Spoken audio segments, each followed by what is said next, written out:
Hello my friends. तो आप सभी का इंतज़ार ख़त्म हो चुका है और मैं आप सभी के लिए लेकर आ गई हूँ हमारी ये कहानी जिसका आप इतनी दिन से इंतज़ार कर रहे थे, जिसका नाम है द क्रूएल।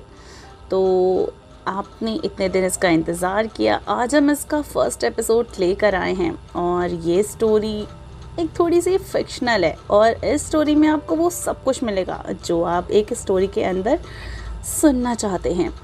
फ़िलहाल अगर आपको स्टोरी पसंद आती है तो चैनल को लाइक, सब्सक्राइब और शेयर करना बिल्कुल भी मत भूलिएगा। तो चलिए बिना टाइम वेस्ट किए हम आज की ये कहानी शुरू करते हैं। वीरा ने अपनी आंखें खोली। उसका सामना एक जोड़ी आंखों से हुआ जिसने उसकी रीढ़ की हड्डी को ठंडा कर दिया।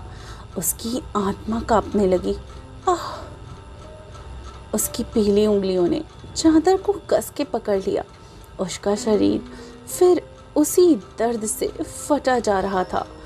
क्या क्या ये नर्क हो सकता है? ये ऐसा क्यों है? मैं स्पष्ट रूप से मर चुकी थी, लेकिन मैं फिर से इस शैतान के बगल में यहाँ क्यों हूँ? उस आदमी के शरीर से कम टेम्परेचर होने के कारण वीरा का दिमाग खराब हो रहा था। उसने अपने उसी रूप में विरोध किया। Don't touch me. तभी एक बहुत ही ठंडी गति के साथ उसे ऐसा लगा जैसे वह बर्फ को छू लेती है। उस आदमी की भूतियाँ खून की प्यासी अभिव्यक्ति पर बादल छा गए और उसकी बर्फीली ठंडे होंठों ने उससे बेरहमी से उसके होंठों को पूरी तरीके से निगल लिया।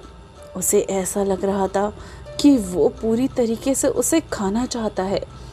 वीरा को इतना दर्द हो रहा था कि वह ठीक से सोच भी नहीं पा रही थी और वह उसी अपने सबकॉन्शियस रूप में बुदबुदाते हुए कहती है, क्यों क्यों आहान, मैं ही क्यों? क्योंकि ये तुम ही हो सकती हो। उसकी गहरी और कर्कश आवाज़ जंजीरों और बेड़ियों की तरह थी जिससे उसकी आत्मा को कैद कर लिया था। वीरा की आंखें जब दोबारा खुली तो उसने देखा रात का अंधेरा दिन के उजाले में बदल चुका था। बालकनी पे लगे फूलों की महक ने हवा को भर दिया था जिनसे छनकर धूप अंदर आ रही थी और चिड़ियों की चहचहाहट ने उसके बेचैन और क्षणित मन को अब उसके लिए कुछ पल के लिए दूर कर दिया था। लेकिन अगले ही सेकंड में वीरा फिर से परेशान हो गई। उस आदमी के जागते ही उसके अंदर फिर से संकट की भावना तीव्र से फैलने लगी। उस आदमी के हाथों ने वीरा की कमर को कस के जकड़ लिया। वीरा उसकी बाहों में एक बेजान तकिए सा महसूस कर रही थी। अभी भी जाना चाहती हो? अपने कानों के पास उसकी ठंडी आवाज़ सुन वो अंदर तक कांप उठी। जवाब में वीरा ने तुरंत अपना सिर ना में हिला दिया, पर वह नहीं जानती थी कि वो उस पर विश्वास करता है या नहीं। अगले ही पल उस आदमी का चेहरा वीरा के ऊपर बिल्कुल छाते की तरह छाया जा रहा था। उसकी गर्म सांसें वीरा अपने गर्दन पर महसूस कर सकती थी जो उसके पूरे शरीर पर एक चेतावनी भरा संकेत दे रही थी। वह एक हिरन की तरह ही थी जिसे एक शिकारी द्वारा दबोच लिया गया था। घबराहट में वीरा ने 1 इंच भी हिलने की हिम्मत नहीं दिखाई, लेकिन अचानक ही आरव ने उसे छोड़ दिया। अगला पल वीरा के लिए काफ़ी आश्चर्यजनक था और वो काफ़ी खुश भी थी। वह बिस्तर को छोड़कर उठ चुका था और खिड़कियों से आती रोशनी में उसका आकर्षक शरीर साफ दिख रहा था। हालांकि ये नज़र वीरा को ज़्यादा देर तक देखने को नहीं मिली। ये नज़ारा बहुत ही मनमोहक था क्योंकि उसने जल्द ही से बिस्तर से अपनी शर्ट उठाकर पहनना शुरू कर दिया।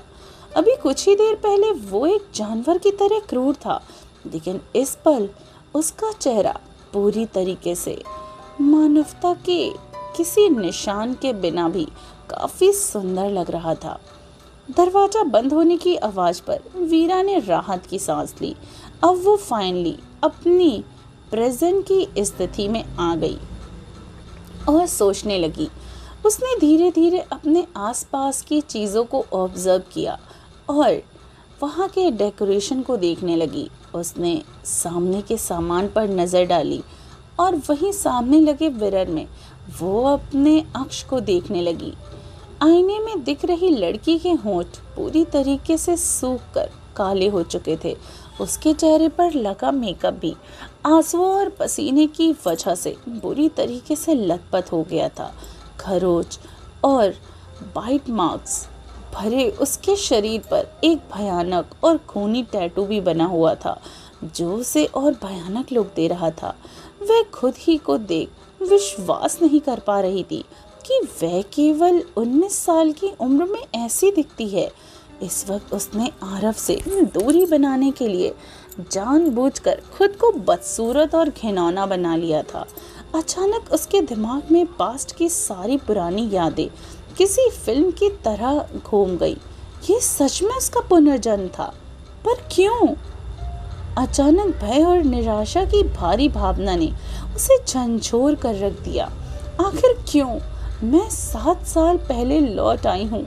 मैं यहाँ इस शैतान के पास लौटने की बजाय मरना ही पसंद करती। उसे स्पष्ट रूप से याद था कि यहीं पर आहान ने पहली बार उसके साथ जबरदस्ती करी थी और उसके बाद अनगिनत रातों तक उसे बहुत ज़्यादा सताया गया था।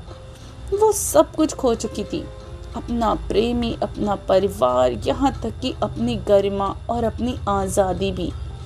क्यों मुझे फिर से इन सब से गुजरना होगा? नहीं, चूँकि भगवान ने फिर मुझे से जीने का मौका दिया तो मुझे ये सब को बदलना होगा। ओह, लेकिन मैं इसे कैसे बदलने वाली हूँ? आहान को उसे कुचलना चींटी को कुचलने से भी ज़्यादा आसान है। वह जो चाहता है वह कर सकता है। वीरा ने आहान का डर अपने मन से निकालने के लिए गहरी सांस ली। अब कोई ना कोई रास्ता ज़रूर होना चाहिए। कम से कम वह अब वही मूर्ख और नासमझ और इम्पल्सिव टीनेजर नहीं रही थी। ओह माय गॉड वीरा! ये जानी पहचानी आवाज़ सुनकर वीरा सख्त हो गई और दरवाजे की तरफ देखने लगी। तुरंत उसने एक ऐसे व्यक्ति का चेहरा देख लिया जिसे वह कभी भी नहीं भूल सकती थी। एक सुंदर चेहरा जिस पर लोगों को कभी शक नहीं होगा। यह उसकी पिछले जीवन की सबसे अच्छी दोस्त थी, शिवन्या गुप्ता। वीरा और आरव रॉय तुम्हारे साथ ऐसा कैसे कर सकता है? शिवन्या ने दौड़कर उसके हाथों को पकड़ लिया। उसने अस्त व्यस्त बेड और वीरा के कटे फटे शरीर को हैरानी से देखा। वीरा ने अपनी आंखें नीचे की और शिवन्या की कसी हुई पकड़ को अपने हाथों पर देखा। इस बार शिवन्या की जलन उससे छुपी नहीं थी। वीरा, क्या तुम ठीक हो? शिवन्या ने देखा कि वीरा की निगाहें अजीब थी।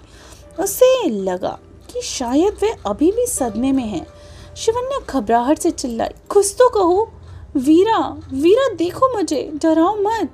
वीरा ने अपनी संयम बनाए रखा और अपने हाथ पीछे खींच लिए। उसने सिर हिलाया और जवाब दिया, मैं ठीक हूँ। अपने पिछले जीवन में आरव और उसके बीच सभी लड़ाइयों का कारण शिवन्या ही थी। असल में शिवन्या के दिल में आरव के लिए फीलिंग्स थी। वह लंबे समय से मिस्टर रॉय का टाइटल जो पाना चाहती थी। वो ऊपरी तौर पर तो उसकी मदद कर रही थी, पर वो एक्चुअली आहान के करीब आने के लिए बस उसका इस्तेमाल कर रही थी। यहाँ तक कि उसने अनगिनत बार उसके बीच दरार डालने की भी कोशिश की और हर बार आहान के गुस्से से उसको सताया गया। वीरा ने पहले ध्यान नहीं दिया था कि शिवन्या सब कुछ जानबूझकर करती थी, बल्कि वीरा को तो अपनी विंग वुमेन होने के लिए शिवन्या को बहुत आभारी महसूस कराती थी। शीशे में अपने प्रतिबिंब को निहारते हुए वीरा मुस्कुरा दी। वीरा राजपूत वो पहले इतनी बुरी नहीं थी, पर अब कोई फर्क नहीं पड़ता कि दूसरे उसे किस नज़र से देखते थे। पर जब आहान उससे नफरत करे, वीरा को अपने इस घिनौने रूप से कोई दिक्कत नहीं। दरअसल ये घिनौना भी शिवन्या का ही आइडिया था और वो सच में इसके लिए मान भी गई थी। पर उसने जिस बात की उम्मीद नहीं की थी वो ये था कि आरव उसके इस घिनौने रूप को भी बर्दाश्त कर सकता था। सब कैसे ठीक है जब तुम ऐसे दिखती हो। वीरा चिंता मत करो, मैं तुम्हारी मदद करूंगी, शिवन्या ने काफी दया की दृष्टि से कहा। उसकी झूठी दया को देखकर वीरा ने मन में ही उसका उपहास उड़ाया। उसके पिछले जीवन में शिवन्या भी ऐसे ही थी, काइंडनेस से उसके और वीरा को भगाने का प्लान बनाती थी। उसने रोमी की भी मदद मांगी थी, पर अंत में शिवन्या ने उसे धोखा दिया और आहान से कहा कि वह रोमी के साथ भाग रही है। उस समय आहान का स्वभाव काफी कर्कश और अनप्रेडिक्टेबल था। वीरा के लिए उसकी पॉजिटिवनेस असहनीय हो गई थी।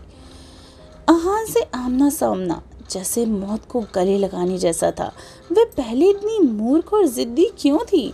उसने शिवन्या की बात मानकर खुद को बार बार चोट पहुंचाई थी। उसे अपनी राजपूत फैमिली से भी बदला लेना था। उसके माता पिता अभी भी उस घर पर उसका इंतजार कर रहे थे और उसे अपने बड़े भाई को भी तो सही रास्ते पे लाना था। उसे तो अभी बहुत कुछ करना था। पहले आरव को शांत करने की ज़रूरत थी। वह ऐसा कुछ नहीं कर सकती जो फिर से उसे गुस्सा दिलाए। वीरा वीरा वीरा, मेरे लिए इंतज़ार करना, मैं तुम्हारे लिए वापस आऊंगी। इसके बाद वे चली गई। शिवन्या इतना ही कहकर उसको छोड़कर चली जाती है।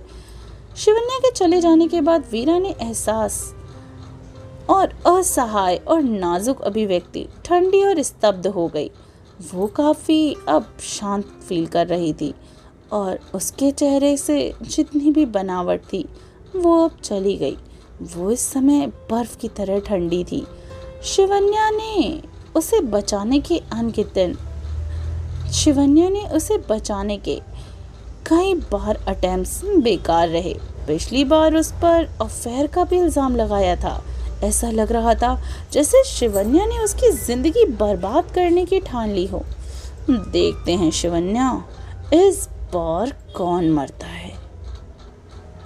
ऐसा वीरा ने खुद को अपने सामने मिरर में देखकर कहा। आई होप आपको हमारी इस स्टोरी का पहला एपिसोड पसंद आया हो। स्टोरी का अगला एपिसोड सुनना है तो इस स्टोरी को बहुत सारे लाइक, शेयर और कमेंट करिए। और मिलती हूँ स्टोरी के सेकेंड एपिसोड में। मैं स्टोरी आपको रोज़ 2 बजे ही अपलोड करूँगी। मैं आपको सुनने को भी 2 बजे ही मिलेगी, दोपहर के 2 बजे, ठीक है। तो चलिए मिलती हूँ कहानी के अगले एपिसोड में। अपना ख्याल रखिए और सुनते रहिए द क्रूएल, सिर्फ टिनी FM जान के साथ।